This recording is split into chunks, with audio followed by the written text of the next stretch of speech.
Allison. I'm a literacy specialist and the author of the blog Learning at the Primary Pond. And today in this video, we're going to dive into sort of a hot topic. It's a question that I get asked from time to time. And that question is, should I teach spelling? Learning at the Primary Pond focuses on K-2 teachers, so that's what we're going to focus on in the video. And before we really get into this question, I guess my first thought when I get asked, should I teach spelling in K2, is that's not the question that I want us to be asking to begin with. I want us to be asking an entirely different question altogether. So we're going to get to that in this video. But first, I want to talk about why I think this debate, or where I think this debate originated from. Why is this even a topic of conversation? Why are we asking if we should be teaching spelling in K2 or not?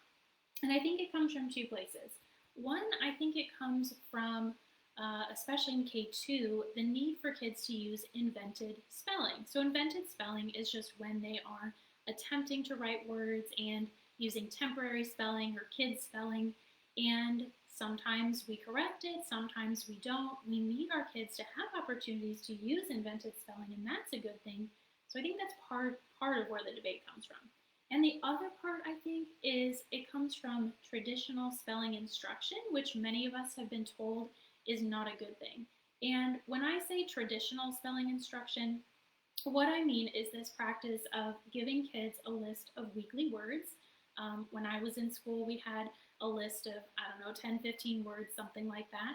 And I don't remember if they followed a specific phonics pattern. I don't think that they always did. I think that sometimes they were like science and social studies words, maybe some high frequency words, or just words that were supposed to be challenging. So I would get my list, and then we didn't do anything with the words during the school week, but we were supposed to go home and practice them.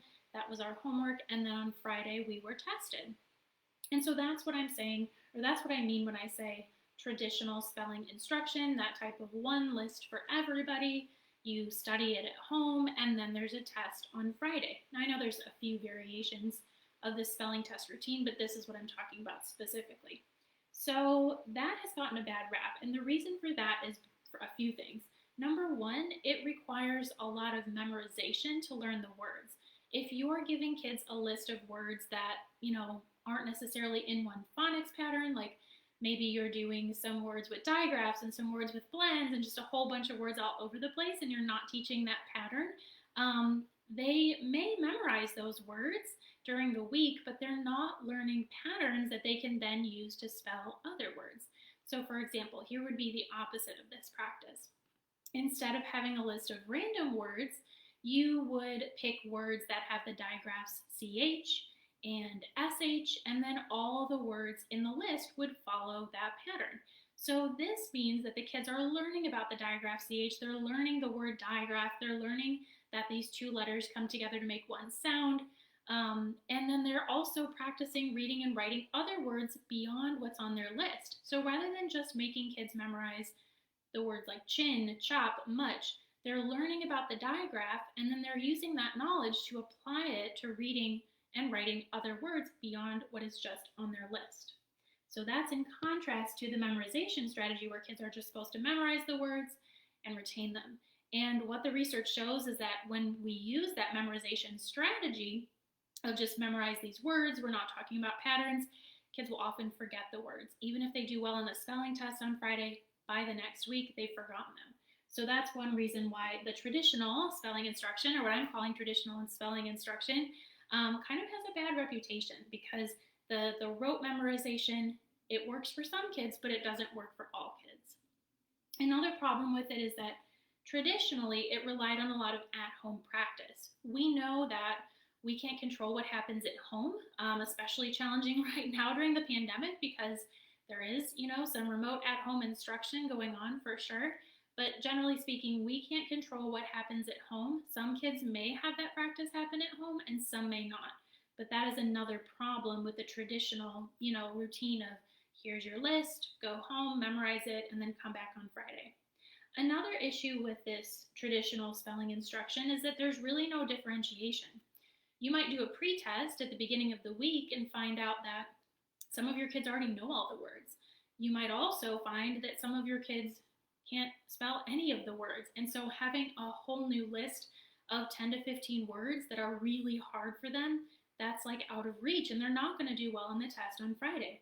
And then your kids that already know the words, they're not being challenged. So the one list for everybody doesn't provide any room for differentiation. So this is where I think the debate comes from. Should I teach spelling in K-2? Should I not teach it? A, because traditional spelling instruction has some problems, and B, because we know that invented spelling, or having the kids use their sound knowledge to write words, to attempt to spell words, we know that's a good thing. So at the beginning, I said, I think that we should be asking a question other than should I teach spelling in K-2? And the question that I think that we should be asking is how should I teach spelling? We do need to teach spelling, and here's why. There are spell checkers. Kids now are texting, they're emailing, we're using the computer, and spell checker is great, but we have to be able to at least get close to the word for spell checker to fix it. So that's one thing. The other thing is automaticity. So when I was writing this chart, for example, I wasn't typing. My brain, if I had been trying to focus on how do I spell each word, I'm not sure how to spell this doesn't feel right, that would have taken me a lot longer than it did to write this. So we have to think about our kids and their writing as well. When kids are writing, especially as they get up into the higher grades, they're expected to write a ton of stuff. They're expected to write it quickly. They need to think about ideas, organization, capitalization. They need to think about, are they using enough detail? There's so many things that go into the writing process that are things that are going on in their brains, that if their brains are bogged down in how do I spell these words, then it's going to be that much harder for them to be successful with writing because they're focused so much on just trying to figure out how to spell things. Another reason why we need to teach spelling is because decoding, reading words, and encoding, being able to spell words, write words, they're really related. And so when kids improve in encoding, spelling words, they're also improving in their decoding, which helps with the reading process. So when we're teaching them to spell words, again, we're not using memorization, they're learning phonics patterns, and that understanding of phonics patterns is going to help them in their reading. Coming back to that example of the CH and SH digraphs that I mentioned earlier, if we're teaching kids, hey, this is the digraph CH and it says ch, and we're looking at examples of words, if they happen to encounter a word that we haven't even talked about and they see the CH, they'll be able to apply that knowledge to hopefully decode the word. So we do need to teach spelling because it's just so integral in the reading process and for the other reasons that I mentioned. But I guess we come back to the question then, how should I teach spelling? That's what I think is a better question to ask. We're going to be going much more in depth on this on some free webinars that I have coming up, but I wanted to share just some general things here, and then we'll go more in depth on the webinars. So one thing we want to do, and I've kind of touched on this already, is to teach patterns and help kids generalize those patterns. So something that I do, instead of only having them practice like 10 words per week, I actually introduce them to other words with the pattern. So maybe, like with the digraph example, maybe the word chop isn't on our list, or maybe the word such isn't on our list. Well, we might be reading those words, we might be building those words with magnetic letters, we might be writing those words. We're working with words that include sounds that they already know and the sounds and spelling patterns that they're working on. So they are learning not just those 10 words, but how to decode and how to spell many words with the digraphs. Another thing that I always try to do or try to keep in mind is that kids need to learn general word knowledge and they also need to learn specific word knowledge. So general word knowledge would be like, for example, CH says ch. That's something general about words that generally when they see the CH, usually it's going to make that sound. But specific word knowledge is more like, I guess, you know what, let me use a different example for this one for general word knowledge.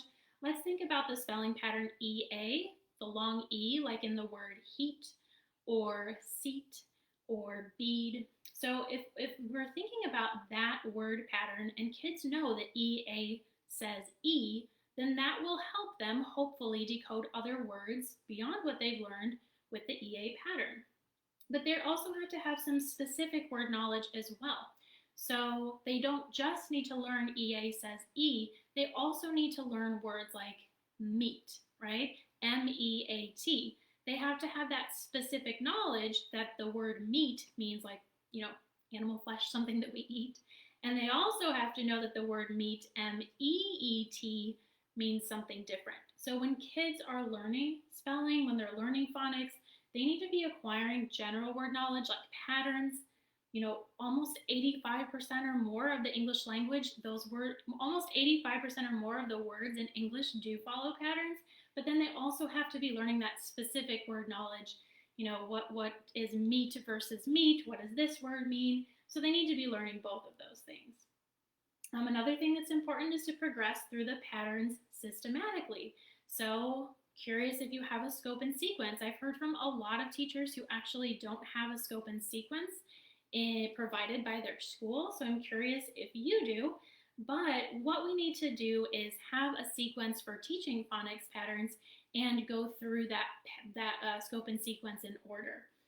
Kids' spelling learning is developmental, so it means that they're not going to, go from learning like consonants and the letter sounds all the way up to learning vowel teams. They're not going to jump in the developmental sequence. So for that reason, we need to have a systematic scope and sequence so that we cover what we need to cover and we're not jumping around too much. And we also need to match kids' current development to the scope and sequence so that we're working with them on skills that are developmentally sequential and relevant for that particular child. Another thing that I like to incorporate into my spelling instruction is multi-sensory activities or multi-sensory strategies. There's so many different things that you can do, even if you're teaching remotely right now, or you have like a hybrid situation, you can have the kids engaging in multi-sensory strategies at home. Something really simple is air writing. So like, for example, coming back to that CH pattern, you can have the kids, this will be backwards for you, I think, probably, but you can have the kids extend their arm to engage those larger muscles, which promotes memory. I've got two fingers out, and I'm going to write CH says ch. So it's simple. It's multi-sensory because the kids are tracing, they're moving, and they're verbalizing the digraph and the sound of the digraph. So kids can do this on the carpet at home. Kids can do it on a table. At school, you can have them do it in colored sand while they're, tracing and saying the names of the letters or the sounds of the letters. They could do it in shaving cream. The options are really endless, but multi-sensory activities can be done at home even if you're remote teaching right now. Another thing that I always try to keep in mind when I'm assigning independent activities for my kiddos to practice their words is that I want them not just to be copying the words like rotely, copying this word 5 times, copying this word 5 times. I really want them to be thinking about the patterns in the words. So instead of doing something like rainbow writing, what I would do is have them choose 2 colors. Let's say they're working with words with CH and words with SH. They would then take maybe like a mixed up pile of all of their words and write on paper all of the words that have CH in one color and then all of the words that have SH in another color. So they're not just copying the words rotely, they're actually thinking about the patterns. I always require them to read their words out loud a few times, so it takes more than just copying the words. We talked about this a little bit already, but we want to differentiate our instruction as much as possible. In those webinars that I have coming up, we're going to go way more in depth about how to do this because differentiation can be time consuming, it can be challenging. We know that it's important, but it can be hard to pull off. So I'm going to share some specific strategies with you in those webinars, but just in general, we want to not just be moving through the same scope and sequence with every kiddo. Maybe we need to because maybe we have to teach phonics whole group, but if that's the case, then we need to also follow up with some differentiated practice because kids do best when they're presented with instruction that is a little bit harder than where their current level is. So we need to be challenging them just a little bit and moving them along in that scope and sequence, but our different kiddos might be at different points in the scope and sequence. Last but not least, we do want to encourage invented spelling. So we talked about this on the first page, and this I think has contributed to the debate of should I teach spelling or not. However, invented spelling is a really good thing. And the reason for this is because when kids are listening for the sounds in words and writing those words on the paper, it actually is helping them learn and reinforce phonics patterns. So it's actually good when kids spell things wrong as they're learning them. Of course, yes, we want to provide great phonics and spelling instruction like we've talked about, but it actually helps them in the learning process to be using the sound patterns that they're learning to try to spell words. So invented spelling is a good thing. And then you might have the question, well, if invented spelling is good, like with their writing, do you ever correct them? Do you correct every paper? Like, how often do we fix it? And, I don't know what the best rule is, but I can tell you what I do. Generally speaking, I will only help them correct spelling if it's a piece that we're going to publish, because I want my kids to be writing as much as possible. And so it's just not realistic for me to go and correct every single word that they've gotten wrong. Hopefully they're getting some of the words right and the rest they're using for invented spelling, or they're using their invented spelling. But when we're going to publish a piece, which happens periodically, depends on the age group, but it could be every 4 weeks, could be every 3 weeks, every 5 weeks. I try to go not 5 weeks, but generally speaking, I would say 4 weeks. We will pick a piece and I'll sit down with the kids and have a one-on-one editing conversation with them where I'm kind of quickly going through the work, and I'm helping them correct grammatical errors and spelling errors. And so during that time, because they're going to be sharing their work with another person or a group of people, then it is a great idea to help them correct their spelling. But realistically, we want kids to be writing a lot. We're not going to have time to correct every single word. And it also might be discouraging for them to constantly feel like, oh, I'm getting this wrong, I'm getting this wrong. So we want to encourage them to be risk takers and do their very best with spelling and just move on. Because while there's a time and place for working on phonics patterns and spelling words correctly, we can't expect that perfection with our kids writing, because then they won't want to write, right? They need to have that opportunity to take risks, get things wrong, and get their ideas out of their brain onto the paper, even if not all the words are correct. All right, so I am curious to hear your thoughts on whether you teach spelling in K-2. Also curious if you have a scope and sequence that you use for phonics. If you don't have one, let me know, and I'll be happy to leave a link to a free one that you can use. Otherwise, thanks for watching, and in those free webinars that are coming up really soon, we are going to go way more in depth on the different phonics concepts that we talked about here. We're going to go over strategies, and we're also going to talk about how to do all of this, whether you're teaching in a normal classroom setting or if you're remote teaching or a hybrid. We're going to talk about all of that in the webinars. All right, thanks so much for watching.